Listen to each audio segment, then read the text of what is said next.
पाकिस्तान के एक छोटे से गांव नूरपुर में अहमद नाम का एक गरीब नौजवान रहता था। उसके परिवार में उसके साथ उसके बूढ़े माता पिता रहते थे। अहमद का घराना बहुत ही गरीब था। न उनके पास अपनी कोई जमीन थी और न ही रोजी रोटी का कोई स्थायी। अहमद सुबह से शाम तक मजदूरी करता और जो कुछ भी कमाता उसी से अपने घर वालों का पेट पालता। यह देखकर उसके माता पिता बहुत रंजैद रहते। अहमद की माँ फातिमा बीबी अक्सर कहती, हाय, हमारे पास ना जमीन है ना मकान। हमारा बेटा दिन भर दूसरों के खेतों में काम करता है और उसके बदले भी उसे बहुत कम मजदूरी मिलती है। हम दोनों अपने बेटे पर बोझ बने हुए हैं। परेशान मत हो फातिमा, हमारा बेटा मेहनती है, अल्लाह सब देख रहा है। अहमद ने कभी किसी का बुरा नहीं किया, वो ईमानदारी से काम करता है। बचपन से मुसीबतें झेल रहा है मगर कभी हिम्मत नहीं हारी। एक दिन आएगा जब हमारा बेटा खुशहाल होगा और हमारी सारी परेशानियां खत्म हो जाएंगी। अहमद हमेशा सोचता कि हालांकि आज किस्मत उसका साथ नहीं दे रही, लेकिन अगर वह मेहनत जारी रखे तो एक दिन नसीब भी उसका साथ देगा। एक दिन अहमद गांव के बड़े जमींदार हाजी रहमत अली के खेत पर काम कर रहा था। हाजी साहब एक पेड़ के नीचे बैठे थे और बहुत उदास नजर आ रहे थे। अहमद फौरन उनके पास गया और बोला, हाजी साहब, आप बहुत परेशान लग रहे हैं, क्या बात है? क्या मैं किसी तरह मदद कर सकता हूँ? यह सुनकर हाजी साहब कुछ गुस्से में बोले, अरे अहमद, तुम मेरी मदद करोगे? पहले अपनी मदद कर लो। अगर तुम किसी की मदद करने के काबिल होते तो आज 2 वक्त की रोटी के लिए मेरे खेत में काम न कर रहे होते। हाजी साहब, ये सब वक्त का खेल है। किस्मत अभी मेरे साथ नहीं है, लेकिन अगर मैं मेहनत और ईमानदारी से काम करता रहूंगा तो किस्मत एक दिन बदल ही जाएगी। मेहनत और सब्र से नसीब के दरवाजे खुलने में वक्त लग सकता है, मगर मेहनत कभी बेकार नहीं जाती। अहमद की ये बात सुनकर हाजी रहमत अली के चेहरे पर हल्की सी मुस्कान आ गई। वाह अहमद, तुम्हारे ख्यालात तो कमाल के हैं। इतनी मुश्किलों में भी तुम खुश होकर जिंदगी गुजार रहे हो। ये सब मेरे वालिद की तालीम है। वो हमेशा कहते थे, बेटा, जिंदगी मौसम की तरह है। कभी धूप की तरह खुशी आती है, कभी सर्दी की तरह मुश्किल वक्त और कभी बारिश की तरह परेशानियां, मगर हर मौसम गुजर जाता है। बस सब्र और हिम्मत जरूरी है। अहमद, असल में मैं बहुत बड़ी मुश्किल में हूँ। हमारे खानदान की एक पुश्तों से चली आ रही जमीन थी जिस पर मेरा और मेरे भाई का हक था, लेकिन गांव के ही अकबर खान और उसके बेटे शफीक खान ने उस पर कब्जा कर लिया है। बड़े बड़े गांव वाले भी उनके साथ हैं। मैं चाह कर भी कुछ नहीं कर पा रहा हूँ। हाजी साहब, अगर आप कानून का सहारा भी लें तो उनका कुछ नहीं बिगाड़ पाएंगे। हाजी साहब ने आह भरी, हाँ अहमद, यही सोचकर परेशान हूँ। तुम ही कोई रास्ता बताओ। अहमद ने कुछ देर सोचकर कहा, हाजी साहब, फिक्र मत करें, हर मुश्किल का हल होता है। मेरे पास एक तरकीब है जिससे आप अपनी जमीन वापस ले सकते हैं। जल्दी बताओ अहमद। अहमद ने कान में पूरी तरकीब बताई। सुनकर हाजी साहब खुश हो गए। वाह अहमद, तुम तो बहुत बुद्धिमान हो। अगर ये योजना सफल हो गई तो मैं अपनी जमीन का एक हिस्सा तुम्हारे नाम कर दूंगा। अहमद ने आजी से कहा, हाजी साहब, मुझे जमीन नहीं चाहिए, आप मेरे मालिक हैं, आपकी मदद करना मेरा फर्ज है।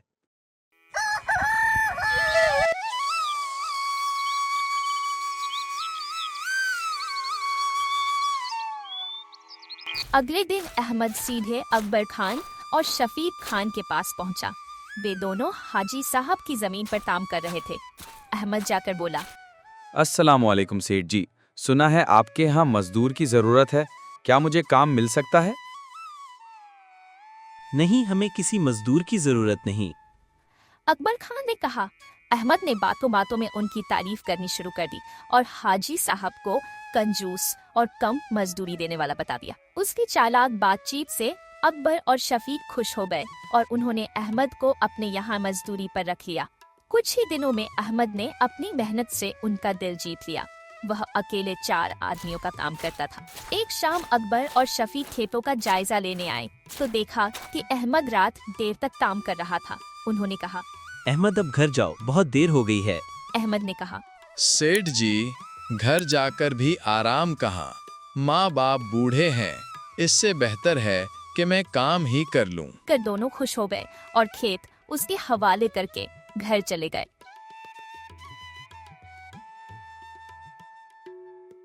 अगली सुबह जब वे वापस आए तो देखा कि खेत में पुलिस खड़ी थी। थानेदार ने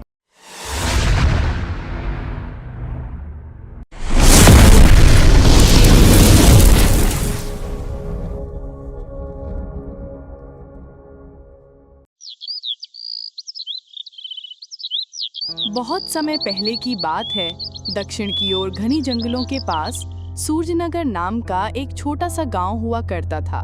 उसी गांव में राजन नाम का एक मछुआरा अपनी पत्नी सौम्या के साथ एक टूटी फूटी झोपड़ी में रहता था। एक दिन राजन तालाब के किनारे बैठकर आसमान की ओर देखते हुए बोला, हे भगवान, आज तो मेरा जाल मछलियों से भर दे। इतने में हमेशा की तरह गांव का एक आदमी हरनीश भाई वहां पहुंच गया। क्यों भाई राजन, पूरा गांव जानता है कि तेरे जाल में हमेशा एक ही मछली फंसती है जिससे तुम और तुम्हारी पत्नी का गुजारा होता है। हरनीश भाई, इस तरह मजाक मत उड़ाओ कम से फान। मैं मजाक ना उड़ाऊं तो क्या करूं? सारा गांव तो पहले ही तेरे मजाक पे मशगूल है। जाल डाल, जाल डाल। एक मछली पकड़ने के लिए इतना बड़ा जाल? फेंक फेंक फेंक। राजन उदास हो गया और अपना जाल तालाब में डाल दिया। कुछ देर बाद उसके जाल में केवल एक मछली फंसी। हरनीश ने तंज कसते हुए कहा, ये देखो राजन, मैंने कहा था ना, तेरी किस्मत में 2 मछलियां नहीं, सिर्फ एक ही है। अब इस एक को ले जा, क्योंकि आज का काम तो हो गया। शाम तक चाहे जितनी बार भी जाल डाल ले, दूसरी मछली नहीं मिलेगी। और मजाक उड़ाते हुए वहां से चला गया। राजन शाम तक जाल डालता रहा, लेकिन फिर भी दूसरी मछली नहीं मिल सकी उसको। थक कर वो वापस झोंपड़ी गया और वही एक मछली सौम्या को दी और देते हुए बोला, आज भी सिर्फ एक ही मछली जाल में फंसी है सौम्या। लगता है मेरी किस्मत तुम्हारे से शादी करके ही खराब हो गई है। कैसे मछुआरे हो तुम? दूसरे मछुआरे जाल भर भर कर मछलियां लाते हैं और बाजार में बेचकर बहुत पैसे कमाते हैं, और तुम सिर्फ एक, जो मेरा पेट भी नहीं भरता। राजन ने अफसोस से कहा, ऐसी बात मत करो सौम्या, पूरा गांव हमारा मजाक उड़ाता है, लेकिन जब तुम इसे कहते हो तो दिल बहुत कड़वा हो जाता है। मुझे समझ नहीं आता कि तुम इसी बेकार तालाब के पीछे क्यों पड़े रहते हो। इसके अलावा भी तालाब है, वहाँ क्यों नहीं जाते? सौम्या, बाकी सारे तालाब या तो राजा के खजाने का हिस्सा है या जंगल के पास हैं, जो बहुत खतरनाक हैं। अब मैं क्या करूं? मुझे इससे कोई मतलब नहीं। तुम्हें जैसे भी हो ढेर सारी मछलियां पकड़कर लानी होंगी। वरना जो अक्सर मर्द करते हैं वो मुझे करना पड़ेगा। लेकिन ये पहला मौका होगा जब एक औरत अपने मर्द को छोड़कर किसी दूसरे मर्द के साथ चली जाएगी। ये कहकर सौम्या उठी और नाराज होकर वहां से चली गई। राजन बेइज्जत महसूस करता हुआ घर से बाहर निकल गया।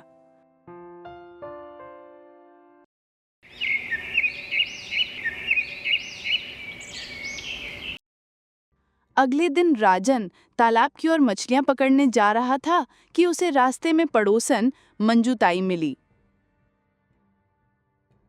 अरे राजन, कल फिर तुम्हारे घर से झगड़े की आवाज आ रही थी।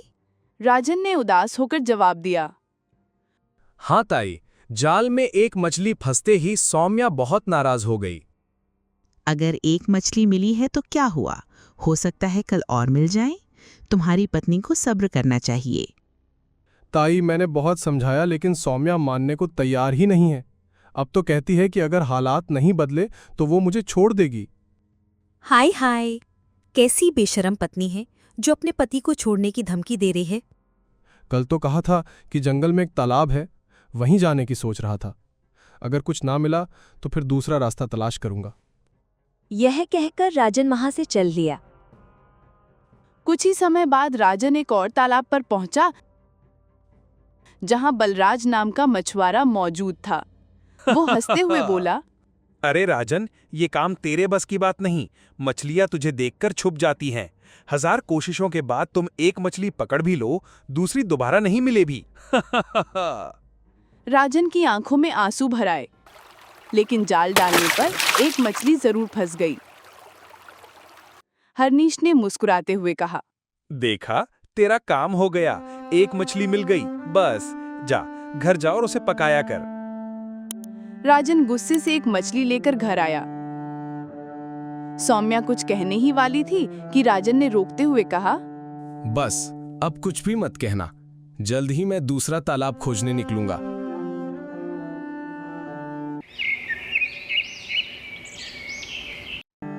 अगले दिन सौम्या ने जिद से कहा, उत्तर की तरफ जंगल में एक तालाब है, सुना है वो शापित है, लेकिन तुम जाओ। राजन घबरा गया। अरे वहाँ तो भूत प्रेत का अड्डा बताया जाता है। ये सब बकवास है। किस्मत बदलनी है तो खतरा उठाना पड़ेगा। वहाँ ढेर सारी मछलियाँ होंगी और कोई दूसरा नहीं जाएगा। राजन ने डरते हुए पूछा, और अगर कुछ हो जाए तो? मुझे कोई फर्क नहीं पड़ता, मुझे बस पैसा चाहिए, चाहे तुम्हें कुछ भी हो जाए। राजन दिल पर पत्थर रखकर उस अजीब तालाब की ओर गया। वहां एक डरावना सन्नाटा था, सूखे पेड़, झुके हुए मंडप। उसने हिम्मत करके जाल डाला और थोड़ी देर बाद उसमें एक चमचमाती मछली फंस गई। उसने उसे डलिया में रखकर घर लाया। वो मछली चमक रही थी और उसने एक सोने का अंडा दिया। राजन खुशी से घर पहुंचा और सौम्या को दिखाया। सौम्या की आंखों में लालच चमकने लगा। क्या बात है, एक मछली खाने के लिए, एक बेचने के लिए। अगर रोज यही होता रहे तो हमारे पास सैकड़ों अंडे होंगे। इसके बाद राजन हर रोज उसी तालाब पर जाने लगा। हर बार वही मछली आती और हमेशा एक सोने का अंडा देती। कुछ ही दिनों में राजन और सौम्या की जिंदगी पूरी तरह बदल गई। झोपड़ी की जगह हवेली, नौकर चाकर, समाज में इज्जत, सब कुछ मिल गया। लेकिन दौलत के साथ साथ सौम्या के दिल में घमंड और लालच भी बढ़ने लगा।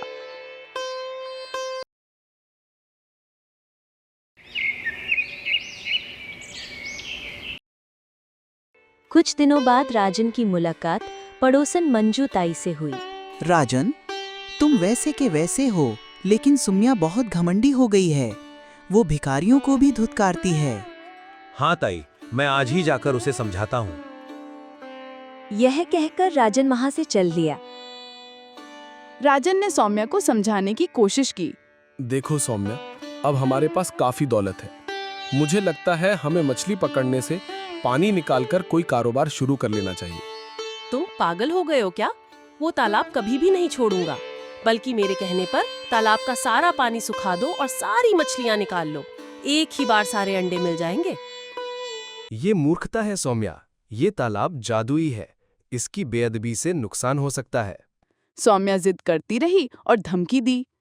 अगर तुमने मेरी बात ना मानी तो मैं मर जाऊंगी। आखिरकार राजन मजबूर हो गया। उसने 2 नौकर बुलाए और तालाब का पानी सुखाना शुरू कर दिया। दिन भर की मेहनत के बाद तालाब सूख गया, लेकिन वहां कोई मछली नहीं थी।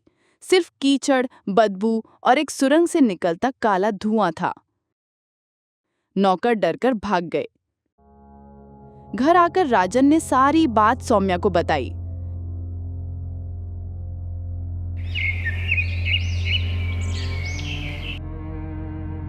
अगली सुबह सौम्या बहुत बीमार पड़ गई। वैद्य ने कहा, ये बीमारी दुर्लभ है, इसका इलाज बहुत महंगा है। राजन ने अपनी सारी दौलत इलाज में खर्च कर दी, यहाँ तक कि हवेली भी बेचनी पड़ी। दोनों फिर से एक टूटी फूटी झोपड़ी में आ गए।